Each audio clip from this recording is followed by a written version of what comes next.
Malkia, karibu Malkia, mtu hapa amkore surprise. Huyo ndo NATACHA.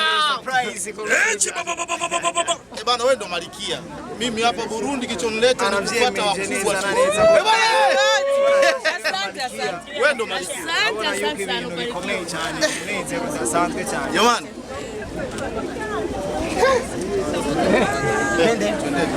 Nezero dasanzwe. Jo. Ndo manager. Oh, manager wa wilo. Sawa. Karibu tena Burundi. Wewe ndo Malkia. Wewe ndio Malkia. Malkia ni yule anayefanya kazi. Umefika lini? Mimi nilikuwa kusubiri wewe. Mimi nimekula mkeke. Nimekula mkeke lakini nilikuwa nalala ya poti siku ya 3 leo na kusubiri wewe mpaka ufike. Piga vigelegele. Sound. Cha kwanza. Ni kazi kubwa. Ile kazi na Faripupa ni kubwa sana. Sasa wewe mtu mkubwa bana wewe.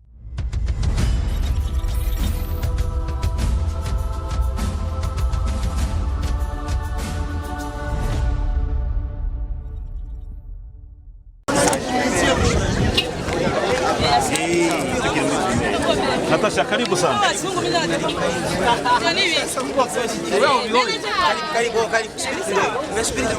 Hapa kidogo. Surprise, merci. Merci pour la photo.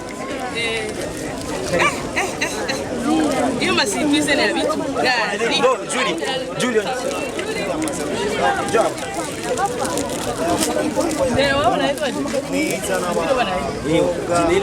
Leila viens. Ah, Leila viens. Ah, même Alfred. Okay. Amore, mungawarihe bashi. Cheki bamutwara. Ah, amore zinga.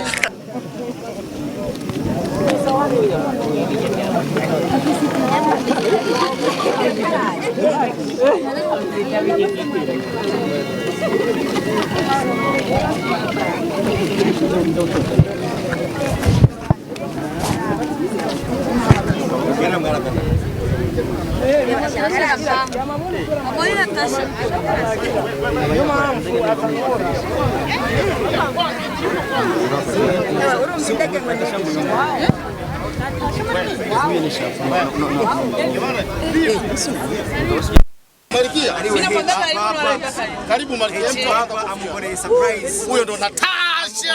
Surprise. Bana wewe ndo Malkia. Mimi hapa Burundi kichonileta ni kufuata wakubwa. Asante. Wewe ndo Malkia. Asante sana. Jamani.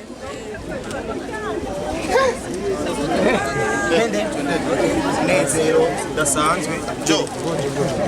Ndo manager. Oh, manager wa wilo. Sawa. Karibu tena Burundi. Wewe ndo Malkia. Wewe ndio Malkia. Malkia ni yule anayefanya kazi. Umefika lini? Mimi nilikuwa kusubiri wewe. Mimi nimekula mkeke. Nimekula mkeke lakini nilikuwa nalala ya poti siku ya 3 leo na kusubiri wewe mpaka ufike. Piga vigelegele. Sound. Cha kwanza. Ni kazi kubwa. Ile kazi na Faripupa ni kubwa sana. Sasa wewe mtu mkubwa bana wewe. Bana hongera sana. Ni mama Musani. Chibaba walikuleta. Umeshawiwa Kirundi. Amahoro. Nimekaa hapa mimi siku 3 na kusubiri. Hujapata maziwa? Maziwa sijapata. Mkeke ule mkeke original. Sijapata. Sasa mimi nataka nikuletee. Si ndio na kusubiri NATACHA huko. Hatari. Sogea huko.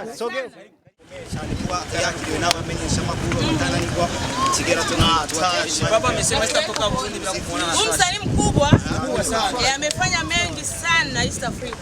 Nafurahi. Mbona nishinda urefu? Mimi kwa ndio mrefu. Aseme kuna tara 6. Umemwona manager Manager wetu wasio wote sio awilo longomba. Lazima tufanye kitu. Sipo na kusubiri. Hapo hapa. NATACHA yugiye tutabimenya turi benshi ariko iyo ugarutse rimwe biramenyekana cyane. Why? Target ni iyi. Iyo ngiye ugenda kimya kimya ariko ugarutse benshi turabimenya target wariye navyo ndibaza ni management bivana ndazi sinzi araho adashobora kuba bazi aho Natasha avuye naho Bazojana naba see you nyatare voilà akram bakunda cyane ndabashimye abajournaliste bose mwaje aba promoter abantu bankunda fans team ndabashimye mwese mwagize neza ndatangaye uno munsi inyuma yo kuva mu gisagara cya Bujumbura na cyane Burundi shaka bashire indira bashire amatrepied neza bipange aya ni maziwa mzee we sawa sigusi ndazi abajournaliste mna profiter siko mna profiter sio vizuri Sasa kwanza mimi ndo nimkaribisha mwalimu ngomboye mbona mkenge hata kuniangalia mwa journaliste sindababona no kuri club kuva kwinjira sasa mimi kukaribisha si tuna tuma zero tu tukuongezea mwe muraza sha ndabaha Mshamaliza yes twajeje okay reka dutangure Bati mwe basha turasaba izimiko mwazigiza hepfo okay tutuo eka bati Rio Bravo twende kwa after NATACHA ego yes uno munsi inyuma yo kuva mu gisagara cya Bujumbura neza na neza i Burundi waciye ahatandukanye warace muri Belgique za France ubu hariya ushaka kunywa gacayi uvuye i Burundi ushobora gusimbira muri France ukanwera gacayi hari ibikorwa barakoreye mu gihugu cya Belgique ndetse no mu Faransa mbere yo kuja mu gihugu cy'Ubutaliyano utuzanye hani wacu i Burundi cyane yuko tuzi kuri umunyakazi cyane la déléguée des artistes burundais kandi nizina wamaye ego murakoze cyane nari mu Belgique no mu Faransa no mu Butaliyano niyo mvuye icyo nashimye cyane kubona abafans b'umuziki w'u Burundi abafans ba Natasha kubera musanze muzi ko ubu abarundi ari benshi mu Bufaransa no muri unazana nasikia no muri Belgique sawa urumva rero nararonsa akaryo Ufaransa nasikia nararonsa akaryo ko kubonana n'abafana ba Natasha abafana b'umuziki abafanzi b'umuziki w'u Burundi turaganira turasangira Imana iramfasha duhura n'abantu bafasha umuziki mu rusange bo muri Europe i Burayi ndibaza ibikorwa mugiye kubibona amakonseri amakorabo menshi na menshi aha muri Afrika no i Burayi ndibaza na mwaka muzobona korabo kwanza ndibaza iraje konseri nayo yo hanze i Burayi aho navuze mu Butaliyano cyangwa mu Faransa Belgique nzojayo kubera narahuye n'abantu bashaka ko dukorana kandi musanze muzi ko Natasha n'umuntu akora cyane yego ndiko ndabaraba mwese ingendo umaze imisi ugira waragiye mu gihugu cya Tanzania urabonana n'ubuserukizi bw'u Burundi mu gihugu cya Tanzania wadutangarije ko hari byinshi bigiye guherekeza urugendo wakoreyeyo mu nyuma yari rya mbere tubonye cyo twita ingendo wagize ku mugabane w'i Burayi yagarutse ko mwenzi wanyu Starboy mugabo abarundi canke abariko baradukurikira baripfuza kumenya ni ryari haruhande y'igiteramo muzokora le 12 août no makatorimwo ni kihe kintu bo kwitega imbere yuko kino giteramo n'abantu bariko barandaba canke baza kumviriza fise concert NGOZI ni le 12 août harageze ni samedi mejeje gikorwa mfise yindi voyage muri septembre ariko muri Europe mu nyuma muri Afrika ego muri Afrika urumva rero sino bivuga byose ngunda kuvuga maneno ni nyuma sipendi kuongea sana napenda kazi ziseme unajua nasema hivi jo asikie huyu mandevu hii kwa nini mnakuwa na mandevu wote kubera hiki iratiga tugende nk'umu artiste abakunzi b'umuziki w'u Burundi izi ngendo zihetse iki ingendo ku muririmbyi cyangwa muririmbyi kazi ndibaza zirafasha kubera usohotse niyo ubona ibintu rero niyo kenshi ubonye umuririmbyi aronse ako ka déplacement aronse ayo mahera kenshi aca sohoka kubera aronke ubumenyi biradufasha cyane uno munsi uravye Natasha w'iminsi heze na Natasha wubu ucubona different ucubona ko ari kintu cyahindutse kwa Natasha Natasha uno munsi kwakigwa n'umustar nka Heci Baba kuri wewe bitanga isuri yahe turamenyereye rimwe na rimwe abastar bo muri Tanzania n'ibindi bihugu baje mu Burundi abastar biwacu nibo bakunda kwakira bikanatera n'induhuru ku ma social media twarabibonye kuba balelo n'abandi ariko no munsi wewe wakiriwe nabo hanze nyine wavyakiriye gute? Ndibaza n'umuntu akurikirana ibikorwa vya Natasha kandi muri East Africa nta muntu atazi ko Natasha atari umwamikazi w'umuziki w'u Burundi. Hakuna mwenye hajui kama Natasha ni malkia wa muziki wa Burundi. East Africa yote. Kubera barabibona baravyumva urumva.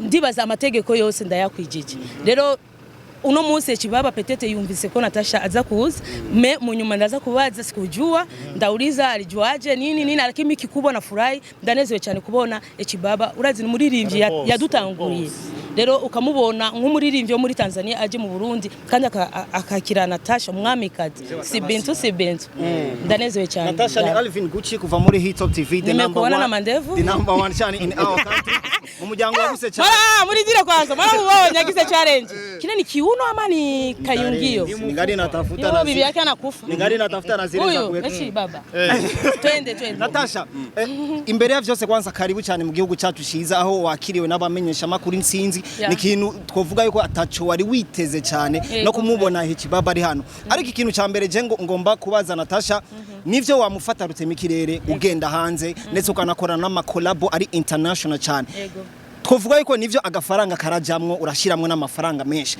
ni yihe secret Natasha karakora kugira n'abandi baririmvyi baharonkera akaryo woneshe ma systeme kugira nabo nyene bashige kurundi rugero Natasha turiko turamubona bwo Natasha mu baririmvyi kazi babakobwa n'abaririmvyi b'abahungu ni uru wa mbere my sister niyo mpamvu utegerezwa gukora ico ushoboye kugira n'abandi baririmvyi baronke. Okay je ndibaza numwete gukora cyane kutavuga ati ntidushoboye biga bavuga hanze ugasanga umuririmbyi yadutse avuga ati umuziki wacu ugeza aha cyangwa ugeza n'abarundi bonyene bawumvireze ivyo niba bakore urumva jewe nka Natasha kenshi muramubibona bakambwira ati Natasha wone urubona ibintu vyo muri amarezo sociaux bakuvugako nta muntu yovuga marikiya umwamikazi ikintu kiza barakivuga umunsi batazomvuga nukuvuga Natasha sihari naco ndiko ndakora abantu baca bakubesha rero hage bavuga Natasha ni kubera ndabarenze rero nabo nyene bakora uko nyene nibumve amajambo y'abantu nibagende mu bindi bihugu ati kubera ikintu wafashe indege wafashe bisi ni pole ni ndogo pole natwe dushike ahandi kubera abandi bagira ama showbiz natwe dushatse abaririmbyi biwacu bagize showbiz ibintu babigize murashobora kuvuga ati uyu muntu kwera ararenze niwo wa mbere arafisa amahera ariko je ndabazi je hanze ndabizi ni showbiz ziteye ubwoba arashobora kukubwira ati naguriye mama wanje imodoka ni yose whatever ukatusanga telefone aha Natasha cyane mbwira $. Abage baba bakeneye ayo ma connection Natasha baba shaka connection gira uba connect nabo bamwe ndakorana nabo muri abaririmbyi bose ndibaza turumvikana nabo ingorane gusa baravuga ati Natasha naboneka ariko je ndaboneka uje kuri Hotel Cape Direct Tanganyika urambona kandi je ndi umuntu sanze cyane ndakunda abantu sishobora kubona umuntu nikawushi kwazo uvuze gusa Natasha mwabibonye n'abantu baguma bamamagara negeza kukumviriza mwumviriza sishobora kureka guha conseil abaririmbyi cyangwa abaririmbyi kazi. Chibaba amesema kwamba kuna wimbo kati yenu kuna featuring tutashuti video ama bado. Kwanza hapa kuunganisha Chibaba ulijuaje kama Natasha anafika Burundi? Mimi nimekaa airport leo siku ya pili ya tatu. Nilikuwa namsubiri. Kuna muda mrefu hapa. Nikienda kufanya interview narudi hapa. Wote mnalijua, unajua itatoka video tutashuti. Kwanza kikubwa nimpongeze Marikia. Asante. Huyu ni Marikia wa muziki, ni mtu ambaye anajua alafu ni mtu wa watu. Anajitoa. Ndio maana Chibaba nimekuja. Lengo ni moja. Umoja ni nguvu, utengano ni udhaifu. Nimesema hivi ni kwa sababu kwamba hii iwafundishe pia wasanii wa Bujumbura kuweka umoja na upendo na amani, kwa sababu mimi Mtanzania nimekuja kumpokea Natasha. Wewe msanii wa Burundi unajisikiaje kwamba Chibaba kaja kumpokea Natasha afu wewe haujaje? Wewe unajisikiaje? Hata na mimi nasikilia eko. Yaani kwa mjifunze kwamba sisi ni wamoja. mwenzio akiwa amesafiri akirudi salama, shukuru Mungu, nenda kampokee, na wewe ukisafiri na atakuja atakupokea. Ndio maana mimi nimekuja kumpokea Natasha Rebos. Kwanza niwape tu taarifa, sio leo tu, tarehe 12 tuna seminar, lakini baada ya seminar tunaondoka tunaenda Ngozi, tuna show kubwa. Mimi wow, karibu. Zigo. Shika break. Sasa si mimi ndo mzee shika break. Echi baba. Echi baba baba. Fanya kama unatereza we, tereza we. Fanya kama unatamba. Twende kule kukizi lake. Penzi unalonipa mimi sijitambui ni so. Mama abanyangozi barabizi Natasha n'umwamikazi naje ibintu byose bimeze neza nicyo gituma naje ava in semaine kugira ngira ama repetition mais naratanguye ama repetition de hariya ndibazo barabizi vraiment kandi muzoze vraiment mushigikire n'abaririmbyi bariya ingozi sijo nyene ndazi ko mukunda umuziki kandi muradukunda merci beaucoup je ndibaza ni fire je sinda kuvuga murabizi podium ni kama amore mio kama mume wangu ni nk'umugabo kumva kumukinisha podium sinajua kandi nari mazi minsi nagize ama concert kuko ndabivuga ngira concert imwe umwaka atatu mu rugendo maze wewe waringa aho nyine ndaza kwagaruka mu rugendo maze nk'imisi mugendo maze nk'imisi manager wawe yarashikirije ubutumwa bwerekana ko intara ya Ngozi wamye uyibona mu gisubizo mu bikorwa byawe muri byo waravuze yuko uzohagura inzu canke uhubake iyo nzu izobifise ubuhe bwoko bw'ibikorwa bijanye n'umuziki n'akamaro ko izobifitiye abanyamuziki na cyane cyane bari hagati canke n'inzu yo kubamwo oya ni inzu yo kubamwo ndahakunda cyane kubera ngo ndinde genda kunjiroze cyane kandi barabizi ni kubera gusa kubura umuntu ubu barabikuyemwo bage barondera abakomisiyoneri mais basi umuntu gusa nk'umusaza wanje anyumva w'ingozi je ndagihoze ndibaza nzogenda ryari kuko ndashobora kugenda fangeti kugira basi ndonke basi parcelle nziza ariko kuri centre aho giye wipanze neza n'akanoti sana turahurana nilipiga vitu ariko isemwe Ngozi ambavuzi oya ndakunda cyane na mama yarambwiye kubera ikaza muhira muramvye ariko Ngozi ndakunda cyane iri mu wese imuhira nzogenda muranja nkora ibindi amaribikirisi kandi niyo nzu yawe ya mbere zo mu ntara za ruguru za ruguru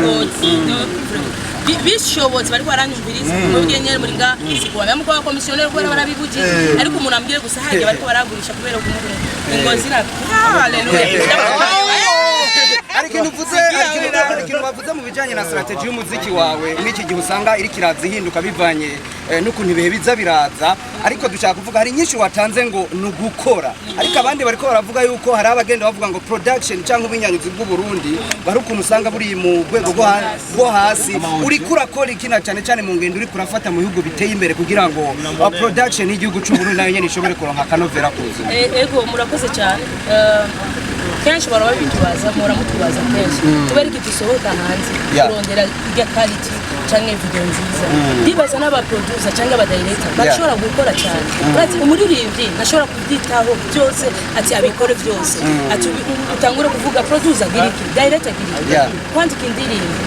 idea urumva kumenya ibyo za kugira kumenya ibyo za kuririmba kumenya ibyo za kwambara kuva ni byinshi rero bonyene barashobora kuvuga kubera iki tutaronka abakiriya kubera iki basigaye bagenda hanze n'umuntu ahora ashorera aronse gusaka note yaronse concert nziza aca yigira muri East Africa cyangwa akagenda hanze no kuvuga kari tiri hasi bakore cyane bafise ubumenyi babuze gusa kwiga bige nibavuga ati je urabona nka twebwe tuguma hage nyene amapiano ari hage naco tugapinze nabo nyene bakore cyane abakuza n'abadirector n'abaririmbo gusa akabazo kanyuma kamatsiko Natasha gara tubareke muje kuruhuka kubera iki Natasha tatuaje afise ku mubiri wiwe abumfunzisha jamani turamaliza je ndatinze mimi niko moga usioni hivi biga niigirisha ati Natasha anapambana na wanaume ba muziki bike bora tena mkobwa bali kiboko kiboko mimi hakuna mwanamke tunapambana na wakuwezi hii tu waliweka tu shiyu